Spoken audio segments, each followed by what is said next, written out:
ఎవరో తుమ్మారు అనేసి, పిల్లి ఇలా వెళ్ళింది, పాము ఇటు సైడ్ నుండి ఇటు వెళ్ళింది, ఎవరో ఎదురొచ్చారు, ఇలాంటి కొన్ని రకాలైనటువంటి సూచకాల ద్వారా ఈ పని జరగదేమో అని గాని, లేదా మనం వెళ్ళొచ్చిన తర్వాత జరగకపోతే ఎదురొచ్చిన వాళ్ళ వలన నష్టం జరిగిందని చెప్తూ ఉంటాము. కానీ వాస్తవానికి ఇలాంటివన్నీ కూడా నిజాలా లేదు అంటే దానిని మనం ఎలా అర్థం చేసుకోవాలి ఫస్ట్ అనేది గనక చూసుకున్నట్లయితే, శకున శాస్త్రము అబద్ధము అనేది ఏ మాత్రము కాదు.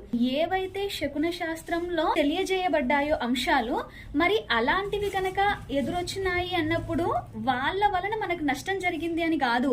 మనం చేయబోయే పనిలో ఏదో తప్పిదమో లేదా ఏదో కష్టం నష్టం దాగున్నాయో కాబట్టి ఆగు అనేసి సూచన ప్రాయంగా చెప్పబడ్డాయి అక్కడ.